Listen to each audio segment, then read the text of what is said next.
Hello दोस्तों, माँ सतवंती class में आप सबका स्वागत है। लूशन जी के सीरीज़ हमारी चल रही थी, उसमें हमने 2 पार्ट अपलोड कर चुके हैं।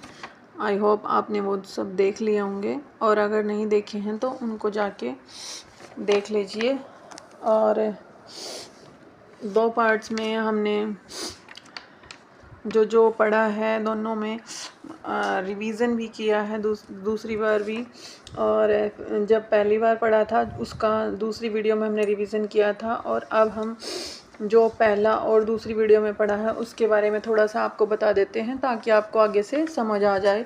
अगर ये वीडियो आप फर्स्ट टाइम देख रहे हैं तो हमारी वीडियो पहले वाली 2 वीडियो अगर आपने नहीं देखी हैं तो फिर भी आपको ये ज़रूर समझ में आएगा, ताकि हम पहले वाला रिवीज़न करें और फिर आगे कंटिन्यू करें।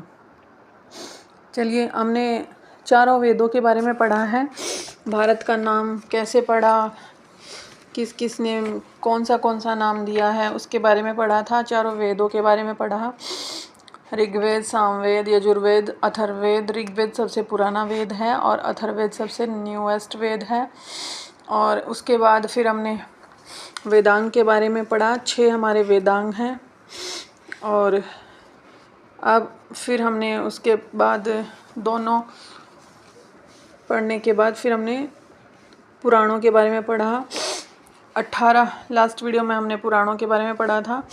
18 पुराण हैं। उनके रचयिता जो पुराण है वो ऐतिहासिक कथाओं का सबसे अच्छा क्रमबद्ध विवरण है, और उसके रचयिता हैं पुराणों के लोमहर्ष व उनके पुत्र उग्रश्रवा उसके रचयिता हैं। और अधिकांश पुराण संस्कृत श्लोक में रचित हैं। पुराणों का पाठ पुजारी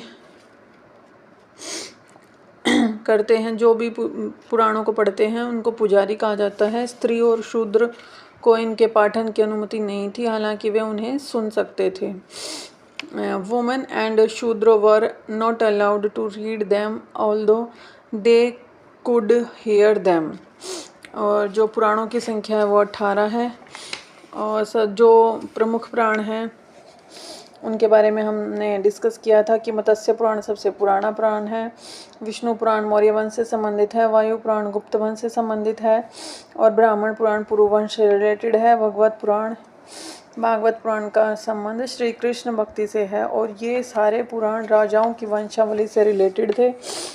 जैसे पहले राजा होता है, फिर उसका पुत्र राजा बनता है, फिर उसका पुत्र, ऐसे जो एक चेन बनती है उसको राजाओं की वंशावली कहते हैं। उसके बाद हमने ब्राह्मण ग्रंथों के बारे में डिस्कस किया। ये वेदों के ही भाग हैं, पार्ट्स ऑफ वेदा। और जो कर्मकांड की जो विधि होती है, रिचुअल्स का मेथड होता है, वो क्या होता है, इसके बारे में बताया गया है। और सभी वेदों के ऋग्वेद, सामवेद, यजुर्वेद और अथर्ववेद, इन सब के अपने अपने ब्राह्मण ग्रंथ हैं। ऐत्रेय ब्राह्मण, कौशितकी ब्राह्मण, और ऐसे ही ये ऋग्वेद के हैं, तो ऐसे ही यजुर्वेद के होंगे। शुक्ल पक्ष और कृष्ण पक्ष, इसके 2 पार्ट हैं। शतपथ ब्राह्मण शुक्ल पक्ष का ब्राह्मण ग्रंथ है, और जो कृष्ण पक्ष है उसका ब्राह्मण ग्रंथ ऐत्रेय ब्राह्मण है।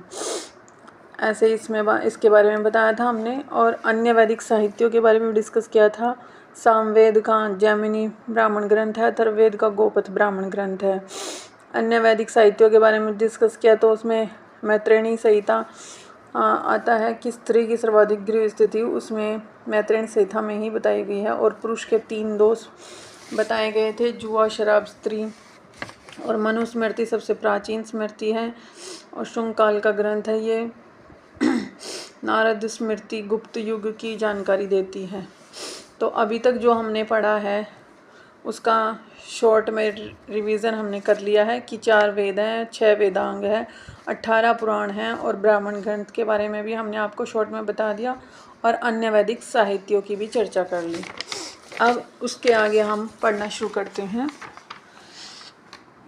बौद्ध साहित्य है, जैसे जातक में बुद्ध की पूर्व जन्म की कहानी बताई गई है। The story of Buddhas prenatal, जो त्रिपिटक हैं इसके बौद्ध साहित्य के। तो त्रिपिटक में विनय पिटक, सुत्त पिटक, अभिधम्म पिटक, और इनकी भाषा पाली है। हीनयान का प्रमुख ग्रंथ कथावस्तु है, the main book of Hinayana. जीवनी जो महात्मा बुद्ध का जीवन चरित्र है, उसकी महात्मा बुद्ध की जीवनी है the life of character of Mahatma Buddha, तो वो कथा वस्तु में दी गई है। और जैसे बौद्ध धर्म का कुछ टाइम बाद जाके डिवीज़न हो गया था महायान और हीनयान में, तो हीनयान का जो प्रमुख ग्रंथ है वो कथा वस्तु है, और कथा वस्तु में महात्मा बुद्ध का जीवन चरित्र है, life character of Mahatma Buddha. Next पढ़ते हैं हम जैन साहित्य। जैन साहित्य को आगम कहते हैं। जैन लिटरेचर इज कॉल्ड आगम। जैन साहित्य को 12 भागों में बांटा गया है। 12 अंग कहते हैं इसको। और इसके बाद अब प्रमुख साहित्य, जो जैन साहित्य के प्रमुख साहित्य हैं वे हैं भगवती सूत्र, जिसमें महावीर स्वामी के जीवन कृत्य कथा वस्तु हैं। और उसके बाद है कल्पसूत्र, जैन धर्म का प्रारंभिक इतिहास, अर्ली हिस्ट्री ऑफ जैनिज्म।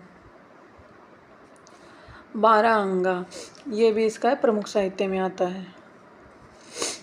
अभी हमने जो पढ़ा है वो है वैदिक लिटरेचर पढ़ चुके हैं हम, Buddha literature, Buddhism literature, Jainism literature, ये पढ़ा है। तो वैदिक लिटरेचर में क्या क्या था? वेद, वेदांग, पुराण, ब्राह्मण ग्रंथ और अदर। उसके बाद ब्राह्मण बौद्धिक बुद्ध लिटरेचर में है जातक, त्रिपिटक, कथा वस्तु। और जैन लिटरेचर में है आगम, अंगा, भगवती सूत्र और कल्प सूत्र।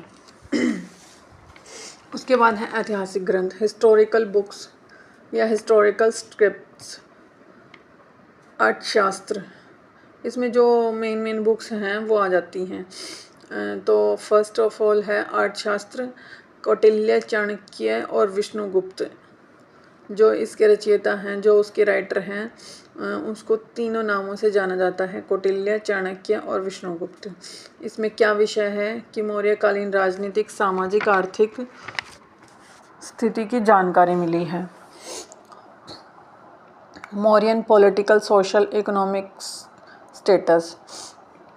और जो इसकी संरचना है वो 15 अधिकरण पार्ट्स हैं इसके, और 180 प्रकरण हैं, चैप्टर्स हैं।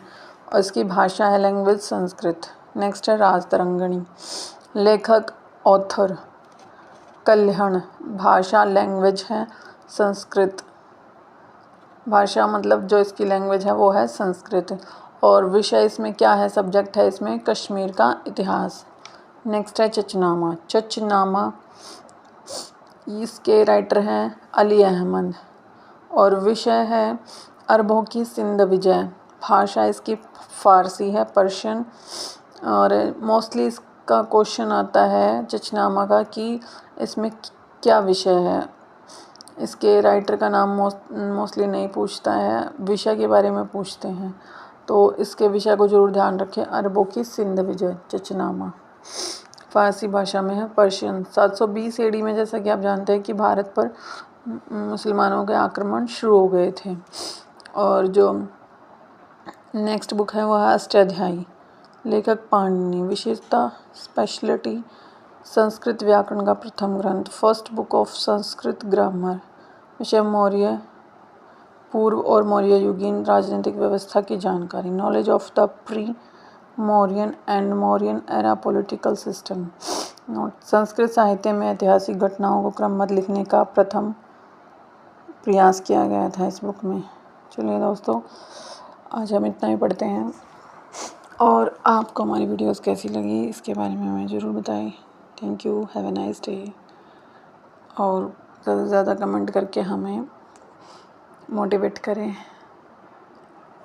Thank you.